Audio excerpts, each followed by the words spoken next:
El ser transformado arbitrariamente desde una supuesta raíz incómoda que busca reflejarse permanentemente detrás de aquello que aparenta ser. El destino, así, de ese modo, va configurando una estrategia que se manipula en este avance y retroceso permanente, intentando descubrir un sendero, un camino, una circunstancia de la naturaleza que testimonie el posible acierto. ¿Es por ahí o no es por ahí? Es una marca que se configura en el avance o simplemente es un capricho que entusiasma a todo el ser a seguir por ahí, pero desliga desde el sí mismo una responsabilidad a ser ese quien se aparenta ser en ese sendero supuestamente elegido.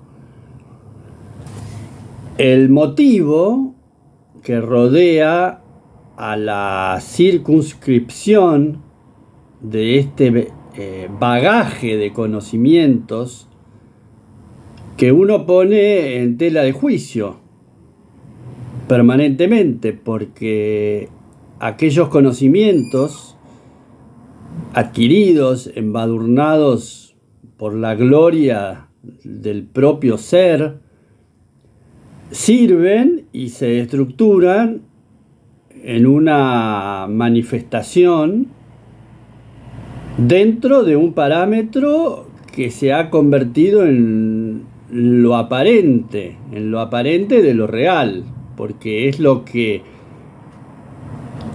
se ha manipulado hasta el presente y lo que se deja convencer como partidario de un esquema que en esta insistencia por atraerlo a uno mismo es donde se pierde a sí mismo esa voluntad de perseverar,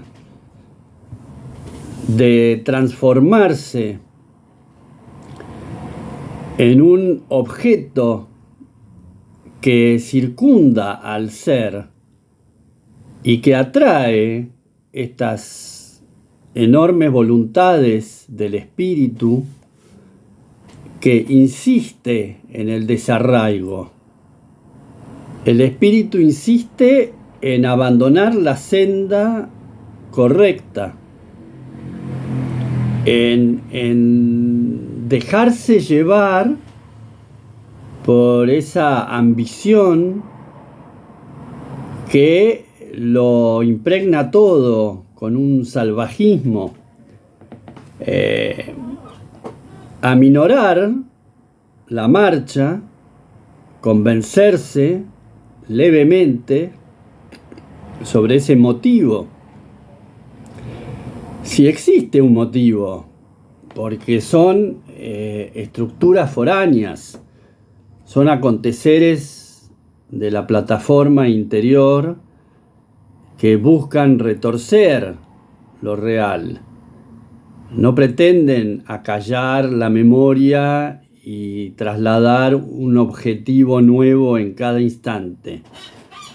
Se atraen desde la espesura, desde la penumbra, para mortificar a lo estanco, para perturbar la osadía de querer permanecer en ese silencioso lugar que supuestamente protege. Protege una ambición desmesurada de querer ser el dueño de lo absoluto, de querer ser el bastión de una verdad inmaculada que de ahí no se mueve, y junto a esa verdad construirse y consolidarse como un mecanismo en la permanencia, un mecanismo que se hace a sí mismo en ese arduo trabajo por permanecer siendo el mismo. De ahí viene la explosión que asemeja a un volcán que pretende adueñarse de su erupción. Un volcán que en su actividad pretende ser dueño por la eternidad de su propia erupción. El único modo es dejarlo adentro. En el momento que como volcán expando esta erupción, deja de pertenecerme. El modo de mantener esa adquisición de por vida es clausurar las salidas y que todo permanezca en el mismo recinto, ya conocido y manejable con estas estructuras de la falsedad, estas estructuras de personajes autoinventados y autoflagelados para que contesten siempre con la misma palabrería, sabiendo que es un artilugio inventado por uno para adormecer al ser valiente y energético y aventurero que solamente pretende erupcionar y volar a otras tierras. ¿De qué manera el ser individual puede adquirir ese mecanismo, ese idioma que lo llevaría a trasladarse a otros terruños, a otros modos de ser permanencia? Tal vez a través del desarrollo, podría ser del desarrollo artístico, científico, un arte que evoluciona hacia un mundo lejano al propio arte.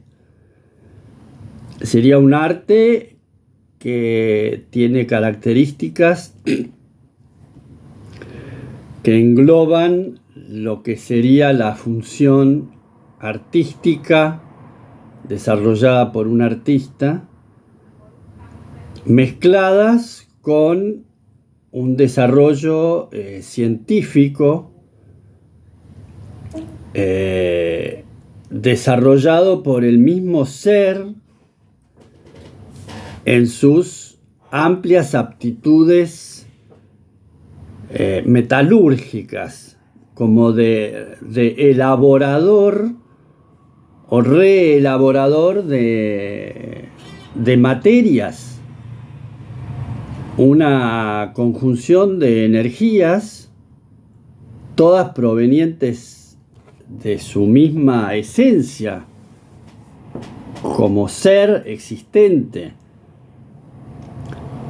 unidas a lo intangible, que quizás el arte llama a la puerta de lo intangible, aquella sensibilidad que está por fuera de la prestancia del propio artista como ser de carne y hueso.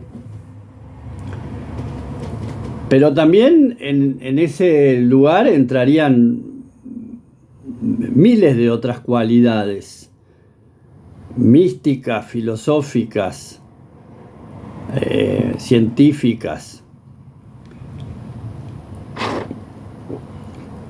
Cualidades que pueden extrapolar esta fuerza, que es única, que es la fuerza que uno expande desde sí mismo, desde un sí mismo actualizado permanentemente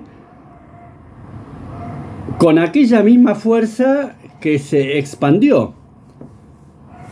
El artista expande la nada misma porque es una creación per se, es crear algo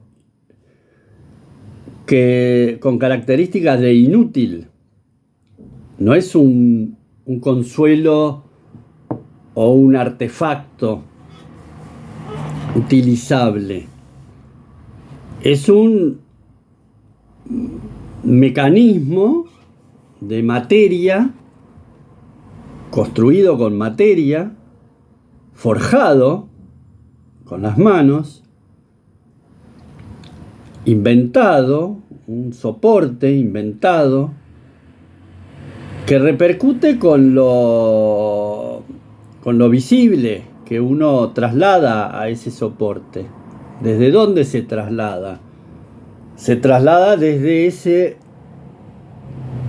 rincón autosuficiente que se reconoce no tan autosuficiente porque se elabora una necesidad de hacerlo. Hay una necesidad biológica de materializar esa supuesta obra inexistente, inútil, inenarrable, para que ella misma adquiera una voluntad de ser, una voluntad de poder en el mundo exterior y le devuelva al artista una transmigración de energía, una devolución, ya que esa obra se expande y extrapola los límites precisos.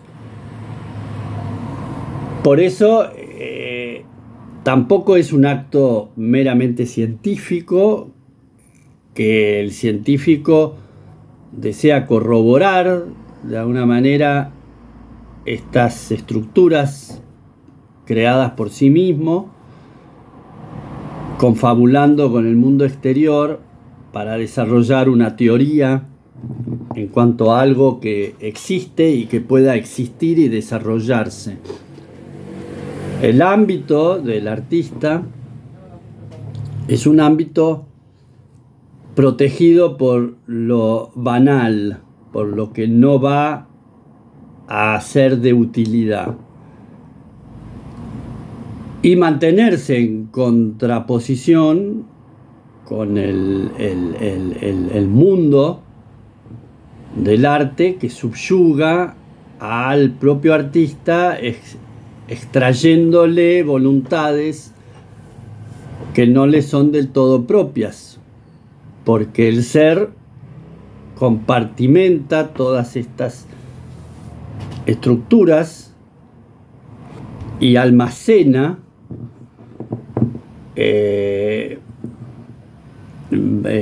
archivos que quizás lo han seducido por algo inexplicable y ocupan un lugar que el artista intenta desocupar.